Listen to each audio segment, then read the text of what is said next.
Have you ever wondered if your mental health might be taking a toll because of social media? It's a question that's been on many minds lately as we navigate our increasingly digital world. The impact of social media on mental health is a topic that's gaining significant attention, and for good reason.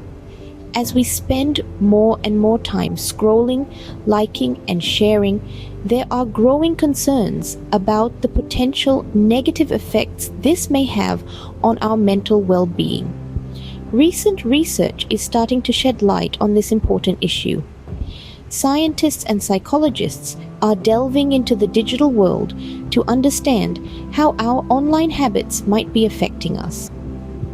The initial findings are quite revealing, suggesting that reducing our social media use could indeed lead to improvements in our mental health. So, let's dive into the research and see what we can uncover about the connection between less social media use and improved mental health. Research has started to reveal some surprising results about the correlation between social media use and mental health. A growing body of scientific evidence points to the fact that less time spent scrolling through feeds and more time spent in the real world can lead to improved mental health outcomes. Let's delve deeper. A pivotal study conducted by the University of Pennsylvania found that participants who limited their social media use to 30 minutes per day for 3 weeks felt significantly less loneliness and depression. This was in stark contrast to the control group, who reported no such improvements. Similar findings have been echoed by researchers around the globe. A study from Stanford University, for example, showed that users who took a break from Facebook for a month felt happier, less lonely, and less depressed. They also reported significant improvements in their overall well-being. Another intriguing piece of research comes from the University of Georgia, where psychologists found that students who reduced their social media use by half experienced a meaningful decrease in anxiety and fear of missing out. They also reported improved sleep quality and better focus on daily tasks. Now let's talk about the benefits of reduced social media use. It's not just about less anxiety and better sleep. It's about reclaiming your time and attention. When we're not constantly checking our phones for notifications or scrolling through endless feeds, we're able to be more present in our lives. We can focus on our work, our relationships, and our hobbies in a much more profound way. Another benefit is the potential for improved self-esteem. When we're not constantly comparing ourselves to others online, we can start to appreciate our own lives and achievements more fully. This shift in perspective can lead to greater self-worth and overall happiness. These findings suggest that reducing our time on social media could have a significant impact on our mental well-being. This doesn't mean we have to completely abandon our online connections, but it does highlight the importance of moderation and mindful usage. Nishke, now that we know the potential benefits of less social media use, how can we go about implementing this in our own lives? Firstly, it's about setting boundaries and sticking to them. One effective method is setting time limits for your social media use.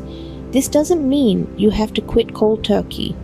Instead, start by reducing the time you spend browsing by 10 minutes a day and gradually increase this until you reach a comfortable limit. There are plenty of apps out there that can help you monitor your screen time. Use them to your advantage. Next, consider turning off notifications.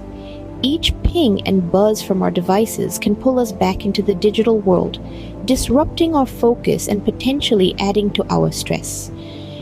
By choosing when to check your social media, rather than responding to every alert, you regain control over your digital life. But what if you're finding it hard to resist the pull of the online world? That's where digital detox days come in. This is a day, or even just a few hours, where you completely disconnect from social media.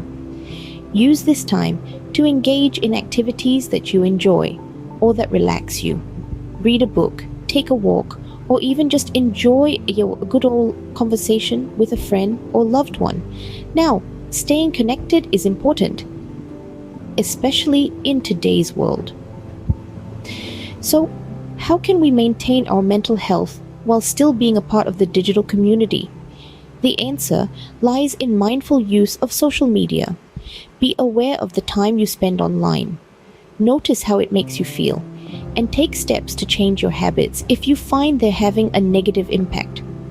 Remember, it's okay to unfollow or mute accounts that make you feel stressed or unhappy.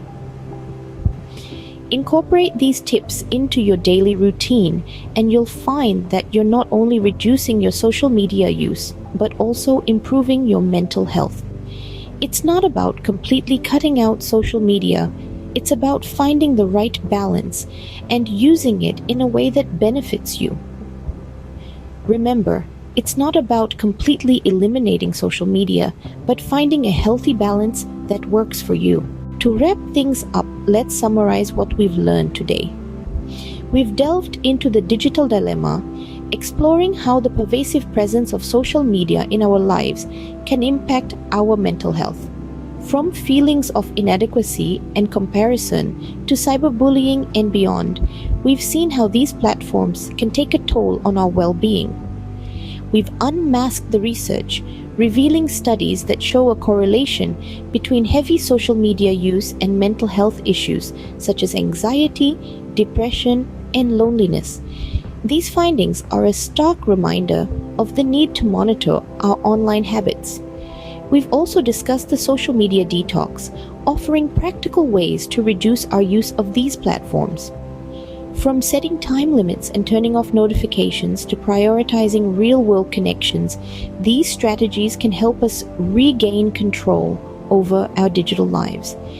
In the end, it's all about finding a balance that allows us to enjoy the benefits of social media without compromising our mental health.